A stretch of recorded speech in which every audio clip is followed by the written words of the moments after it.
Hi there, Kevin here. A little while ago I published an article on the secrets to managing confrontational and aggressive behavior. And in that article I described two secrets.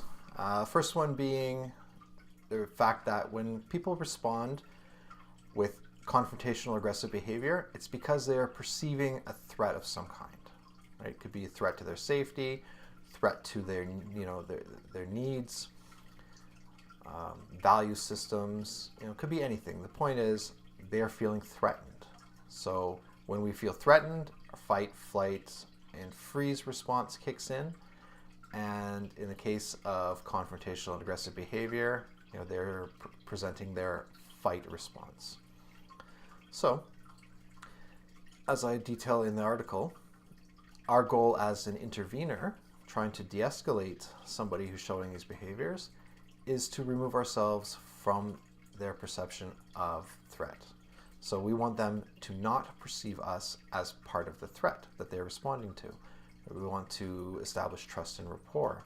Second secret is that the greatest tool that we have at our disposal is our ability to remain calm. Right in the face of all this hostile behavior being directed towards us. Now, something that I had excluded from the article, plainly for the sake of length, keeping it a reasonable length for reading, is I failed to provide any specific examples to support my points. So I thought I would put together this short video and share with you a story back from my days working in security at a large healthcare facility in Toronto, Ontario, Canada. And it shows exactly those two skills and those two secrets, if you will. So in this particular case, I had been called up to a nursing unit to deal with a visitor who was irate and had been harassing, abusing, and threatening staff. That was the call. That's all I knew when I arrived. So when I arrived, one of the nurses met me and let me know that this young man's young wife had just passed away. And when I say just passed away, I mean 5 minutes ago. She was very ill. It was expected, but obviously now that it happened, the gentleman was extremely upset. Not only upset at the fact that she had passed, but also upset because present in the room were nurses and doctors. And none of them did anything. Nobody tried to help her. Nobody tried to save her, to keep her alive. Now, the reason for that is that she was very ill and her passing was expected, and there was a do not resuscitate order attached to her file. So the medical staff, although they were present to observe, they're legally not permitted to intervene, and that's their role. But at the time of all of it happening, that was not acceptable to this gentleman. So he essentially had a meltdown on them, and threatened them, accused them of not caring, all sorts of things, which they in turn took personally as feeling threatened, and then that caused their fight, flight, and freeze responses to kick in as well. And what ensued was some sort of a verbal confrontation back and forth between them, which ultimately led to me being called up as security person, and the nurse's instructions to me were to get this gentleman off the unit. He was no longer welcome there. So I'm presented with some options, right?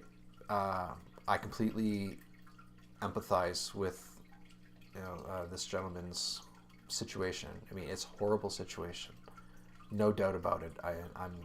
They also had a small child, recently born, only weeks or months old, I was told. And for myself, I have children and I'm married also, and I can't even imagine what he must be going through, what things must feel like for him.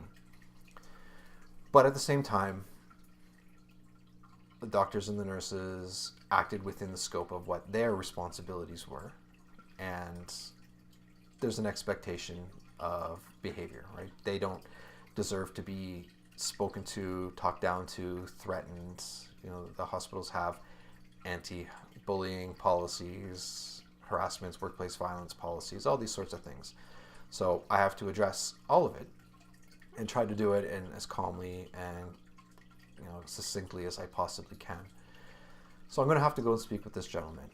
And even as I'm speaking with the nurse, I can see him over by the nursing station, just slightly out of earshot, talking on his cell phone in very animated and clearly very upset way. So after I speak with the nurse, I approach this gentleman, and when he sees me coming, dressed in my security uniform, I hear him say to whoever he's speaking to on the phone, "Oh great, they just called security. Now they're up here to hassle me, kick me out. I gotta go, bye." When he hangs up the phone.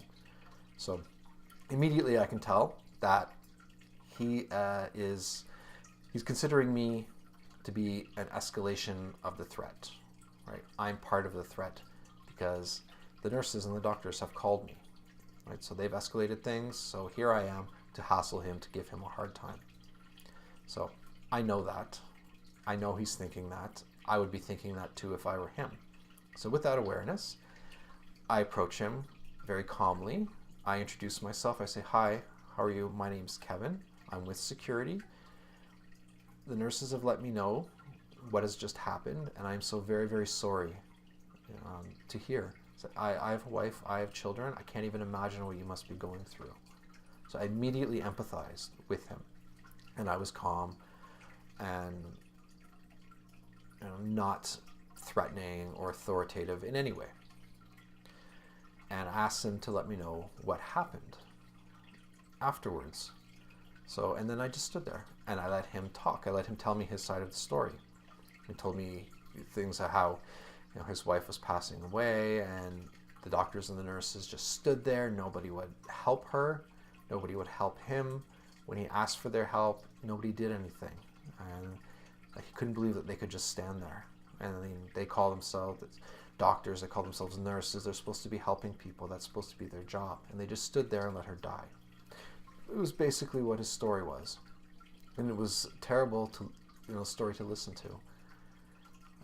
But I didn't interrupt, and I let him talk. And then at the end I asked him, I said, "Why do you think they stood up there? Why do you think that they didn't help? You think it was because that they didn't care and that they didn't want to, or do you think there was another reason?" And by this time, because he had had a chance to vent with me and I hadn't interrupted him or contradicted him, he was starting to calm down. And he said, "Well, there was a do not resuscitate order. So there was an expectation that they wouldn't, but I just couldn't believe that they could just stand there and let it happen." I said, "I know." I said, "I don't know what happened. I wasn't here. But, the nurses would like you to leave. Right? They're quite upset right now, and they don't feel comfortable with you up here. Now, that's what they want." I said, "What do you want? How can I help you make this situation better?" And he's like, "Well, I don't like the way they spoke to me. I think they were very unprofessional, and I would like to speak to somebody of a higher authority about this." I said, "Well, I can get the shift manager, who in the evenings is in charge of the entire hospital, to come and speak to you about it. And if there's anybody here right now that can help you with your concerns, it will be him. He's a very nice guy. I know who it is that's on tonight. Would you like me to go and fetch him?" And he said, "Yeah, that would be great. I would really appreciate that." I said, "Okay, well, I'm going to take you, if you'll follow me, to a room, which is just a little waiting room where he could sit by himself quietly." And I walked him in, sat him down. I said, "I'm going to go get the shift manager. Just sit here quietly, patiently, and I'll be right back." And he said, "Okay, thank you very much." And I left, got the shift manager, explained the situation to him. He came back with me, spoke briefly with the nurses, got their side of the story, and then I walked him into the room where I introduced the two of them to one another. And I said, "This shift manager is great, and he really, really wants to try to help you out with this, and he'd be happy to listen to what you have to say." And the reason I did this is because I had already established a rapport with this gentleman, and he already had some trust in me. So by me letting him know, doing the introductions, letting him know that the shift manager is here to help him, he believed me. So once the introductions were made and the shift manager, initially started the conversation, I asked if there was anything either of them needed from me before I left. They both said no, and then I left. And that was the end of my involvement in this particular situation. But I think it does a good job of highlighting, the fact that this gentleman was so upset because of, something horrible had just happened, right? His wife had just passed away. She was very young, and it was very tragic. So he's lost her. And the people who, most in a position to have prevented that from happening in his eyes, especially at that time, just stood there and did nothing. So it's very much a threat to him. And he's very, very angry, very, very upset with them. So he took that out on them. And rather than them, taking a calm, approach and taking a step back, they also became escalated because they felt that they were being threatened by him, most likely because they did get into their profession. They became doctors, they became nurses so that they could help people, help keep them alive. And when situations come where they can't do that, I'm sure it is very hard for them. And to be accused of just letting it happen and not caring would have been something very hard to hear.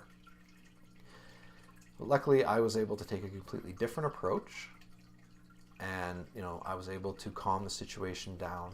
And from what I understand, after the conversation with the shift manager, this gentleman did not have to leave the unit, nor were there any further confrontations between him and the doctors and the nurses, and he was able to stay, by his wife's side while everything was taken care of that needed to be taken care of, and there were no more issues that we were responsible for dealing with. So I hope that this sharing the story helps to illustrate in action, in real life, how understanding that people will respond to threats when they are acting in confrontational and aggressive ways, and also how our ability to keep calm and keep control of ourselves and to distance ourselves from the source of this person's threat goes a long way to helping to de-escalate the situation. And once the person is calm, then you can talk about what happens next. So again, I encourage you to read the article if you haven't already. You'll find a link to it in the description below.